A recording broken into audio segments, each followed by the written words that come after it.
The calm before the storm. The fluorescent lights of Hayes Tech Solutions hummed softly as Jake Miller adjusted his navy blue tie in the reflection of his office window. It was 6 p.m. on a crisp Friday evening, October 14th, 2024, and the Silicon Valley office was buzzing with anticipation for the annual company party. The open-plan space, usually a hive of clacking keyboards and hushed conference calls, had transformed. Streamers in corporate blue and silver dangled from the ceiling. A DJ booth pulsed with pre-show beats near the break room, and catering staff darted around with trays of appetizers. The air smelled of warm pastries and the faint tang of spilled energy drinks. A typical tech office scent. Jake, a 34-year-old manager with a lean build and a reputation for keeping his team on track, surveyed the scene with a mix of pride and mild dread. He'd spent the week wrangling deadlines for the latest app update, and the party was a welcome break, though he knew the mandatory socializing could be a minefield. His team gathered nearby, sipping punch from plastic cups. Sarah, the sharp-tongued project lead with a penchant for sarcastic one-liners, leaned against a desk, her red hair catching the light. Tom, the quiet coder with a perpetual 5 o'clock shadow, nursed his drink in silence. The eager intern, with a notebook perpetually in hand, bounced with excitement. They were his crew, and he'd built them into a tight-knit unit over 2 years. The CEO, Michael Hayes, a broad-shouldered man in his 50s, with a receding hairline and a perpetual squint, mingled near the investor tables. His presence commanded respect, though his leadership style leaned toward delegation rather than hands-on involvement. Beside him was his wife, Laura Hayes, a striking woman in her late 40s, with a gold sequined dress that shimmered under the lights. Her dark hair was swept into an elegant updo, and her smile, polished yet predatory, flashed as she greeted executives. Laura was a frequent visitor, her role undefined, but her influence undeniable. Jake had felt her icy stare more than once when he'd pushed back on her unsolicited suggestions during team meetings. Tonight, though, he planned to steer clear. As the DJ cranked up a lively pop track, Sarah grabbed Jake's arm. "Come on, boss, one dance won't kill you," she teased, dragging him to the makeshift dance floor. The team cheered, and Jake relented, his awkward two-step earning laughs. Mid-twirl, a waiter brushed past. The liquid arced through the air, splattering across Laura's dress in a deep crimson stain. The room fell silent, the music a distant throb. Gasps rippled through the crowd as Laura froze, her smile vanishing. "Oh God, I'm so sorry," Jake stammered, lunging for napkins from a nearby table. He dabbed at the stain, but Laura recoiled, her eyes narrowing to slits. "You'll regret this," she hissed, her voice low and venomous, before turning on her heel and storming toward Michael. The team exchanged uneasy glances, but Jake forced a laugh. "Just an accident," he muttered, though the knot in his stomach tightened. The CEO's wife strikes back. The next morning, Saturday, October 15th, Jake's office door flew open with a bang that echoed off the glass walls. Laura stood there, her arms crossed, her gold handbag swinging like a weapon. Her dress was replaced by a tailored black suit, but the fury in her eyes was unchanged. "Fire him now, Michael, or I'll make your life hell," she shouted, her voice cutting through the quiet weekend office. Michael trailed behind, his face a mask of discomfort, his tie loosened as if he'd been dragged from bed. "Jake, my office, now," Michael said, his voice tight. The walk to the corner office felt like a march to the gallows. The panoramic view of the Bay Area, normally a source of inspiration, loomed large as Jake stepped inside. Michael leaned against his desk, arms folded, while Laura paced like a caged lioness. "Laura's furious about last night," Michael began, rubbing his temples. "She wants you gone. What happened?" Jake recounted the accident, his hands fidgeting with a pen. "It was an accident, sir. I apologized right away. The waiter bumped me," Laura scoffed, her lips curling. "Accident or not, he embarrassed me in front of everyone. Fire him, Michael, or I'll ensure this company feels my wrath." Michael sighed, his gaze shifting between them. "She's my wife, Jake. I have to consider it. Give me time to think." The weight of the threat settled on Jake's shoulders as he nodded and retreated. Back at his desk, Sarah approached, her expression grim. "She's unhinged. Don't let her win," she warned. Tom nodded silently, while Lisa whispered, "What if he fires you?" Jake forced a smile. "We'll see." 3. The reluctant apology. By noon, the silence from Michael was deafening. Jake decided to de-escalate. He opened his laptop and typed an apology email. "Mrs. Hayes, I deeply regret the incident at the party. It was unintentional, and I apologize for any distress caused. Jake Miller." He read it aloud to the team. Sarah rolled her eyes. "Bad move, she'll twist it." Tom agreed with a grunt. "She's looking for a fight." Lisa bit her lip, but stayed quiet. Ignoring their warnings, Jake hit send, hoping for peace. No reply came. The inbox stared back, a blank void that gnawed at him. He spent the afternoon reviewing code with Tom, but his mind raced. What if Laura's influence outweighed his 3 years of service? The thought lingered as the office emptied, leaving him alone with his doubts. The email that changed everything. The following Monday, October 17th, 2024, dawned grey and overcast, mirroring the unease that had settled over Hayes Tech Solutions. Jake Miller sat at his desk, the weekend's silence replaced by the usual hum of keyboards and murmured conversations. The apology email to Laura Hayes lingered in his mind like an unanswered question, but no response had come. He buried himself in reviewing the latest app update with Tom, hoping work would distract him. Then at 2 p.m., Michael Hayes' voice crackled through the phone. "Jake, we need to talk. Now." The gravity in his tone sent a chill down Jake's spine, and the office whispers that followed. Hushed speculations about Laura's influence only heightened his anxiety. Jake saved his work and hurried to his desk, his heart pounding. He reopened his sent folder, scanning the apology email he'd sent on Saturday. There it was, forwarded to Michael, but with a reply attached that made his blood run cold. Laura's message read, "See how arrogant he is. This apology is a joke. He thinks a few words erase his disrespect. Fire him, Michael, or I will." The words weren't his. The original email had been neutral, apologetic. How had it morphed into this?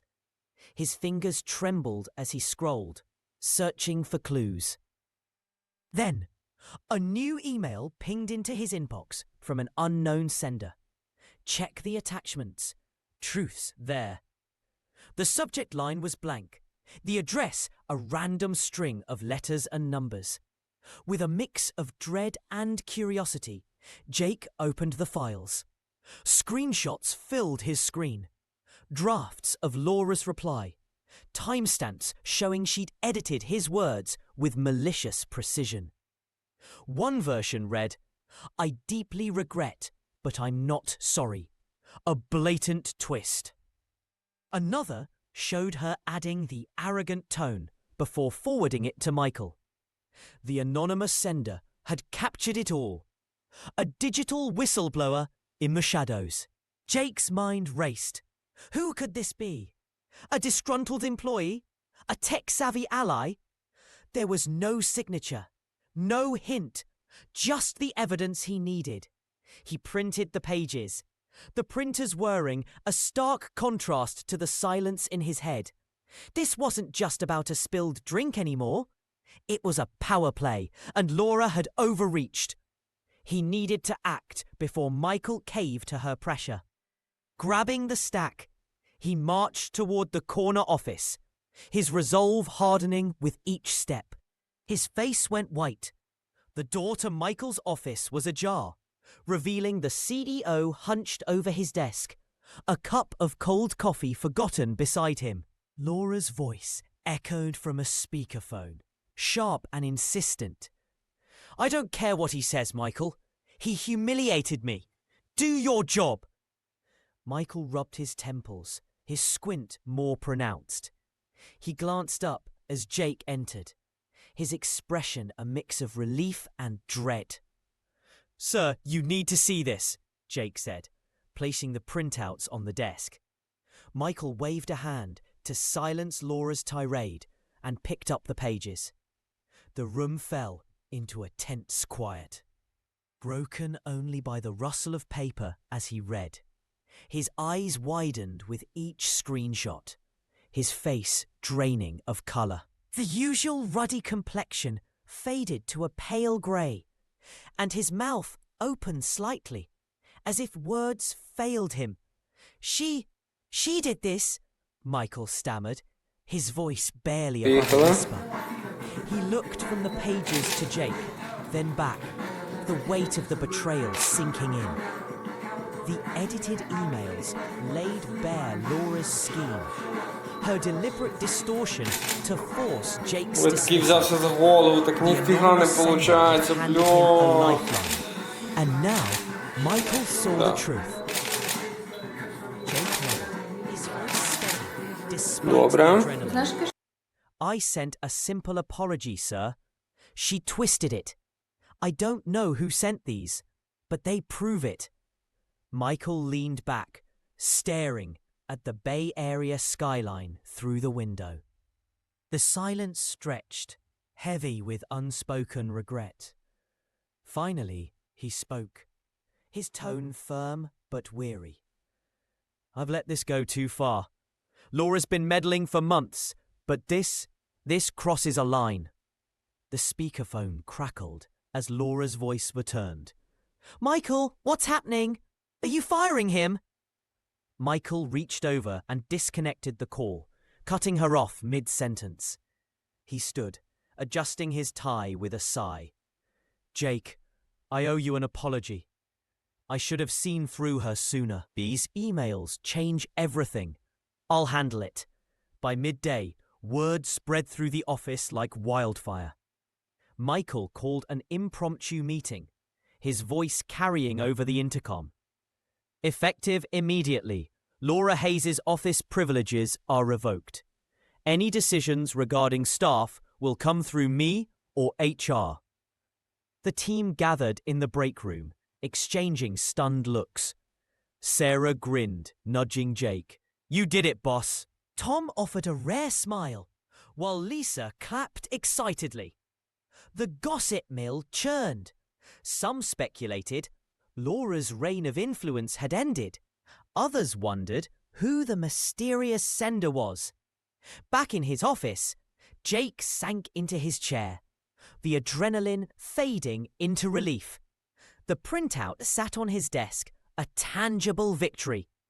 He didn't know who'd helped him, but their timing was impeccable.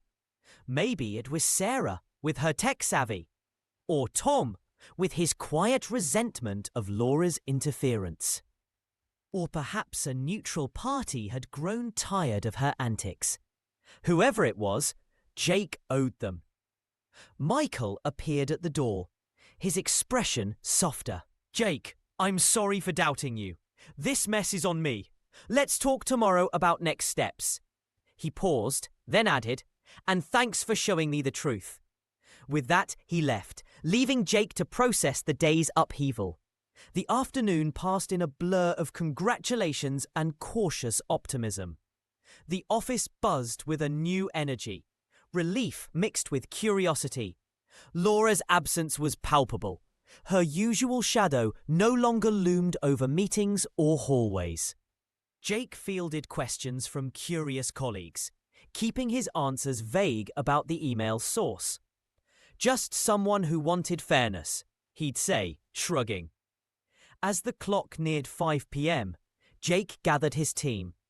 "Drinks on me tonight," he announced. Sarah cheered, Tom nodded, and Lisa beamed. They headed to a nearby bar, the weight of the week lifting with each laugh. The spilled wine had ignited a storm, but Jake had weathered it and emerged stronger. The aftermath and revenge. The days following the email revelation at Hayes Tech Solutions were a whirlwind of change. The office atmosphere shifting like a storm, clearing into an uneasy calm. It was Tuesday, October 18th, 2024, and the Silicon Valley headquarters buzzed with a mix of relief and curiosity. Laura Hayes' absence was the most noticeable shift. Her gold handbag no longer swung through the hallways, and her sharp voice no longer cut through meetings. Michael Hayes had made good on his promise, revoking her office privileges with a firm memo that circulated among the staff. The decision had sparked a flurry of whispers, with employees speculating on the power dynamics behind closed doors. Jake Miller, still processing his narrow escape, returned to his desk that morning with a newfound sense of purpose. The printouts of Laura's manipulated emails sat in a locked drawer, a silent testament to his victory. His team rallied around him, their support a buffer against the lingering tension. Sarah, ever the cynic, leaned against his desk with a grin. "Looks like the Queen Bee's sting finally backfired. You're the hero now, boss." Tom offered a rare chuckle, adjusting his glasses, while Lisa, wide-eyed, asked, "Do you think she'll try something else?" Jake shrugged, though the question gnawed at him. Laura wasn't one to fade quietly. By Thursday, October 20th, rumours surfaced that she'd been calling Michael daily, her demands growing more desperate. A colleague in HR overheard a heated exchange, Laura insisting Jake's promotion be blocked, her voice cracking with frustration. Michael, it seemed, was standing firm, his apology to Jake having shifted his perspective. Yet the threat of retaliation lingered. One afternoon, Jake found an unsigned note slipped under his door. "Watch your back.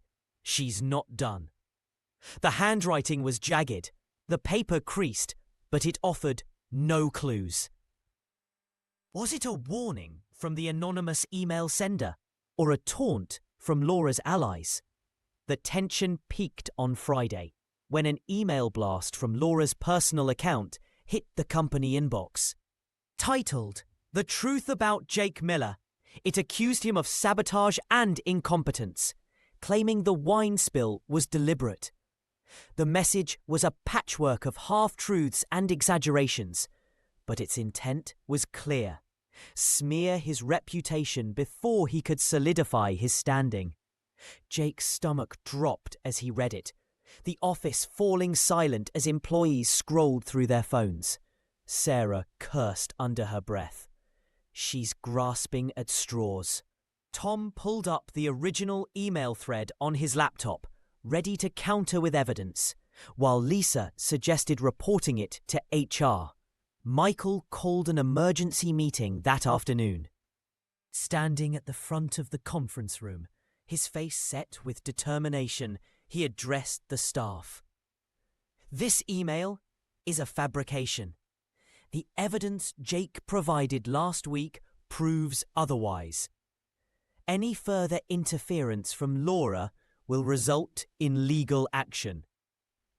His voice carried a weight it hadn't before, and the room nodded in agreement. The email's impact fizzled. Most employees, having seen the screenshot Jake shared with HR, dismissed it as sour grapes. Laura's credibility crumbled, her influence reduced to a cautionary tale. By Monday, October 24th, the office had settled into a new rhythm. Jake's promotion to senior manager was announced, a formal recognition of his resilience. The team celebrated with a round of applause in the break room, and Michael pulled Jake aside. "You've earned this," he said, clapping him on the shoulder.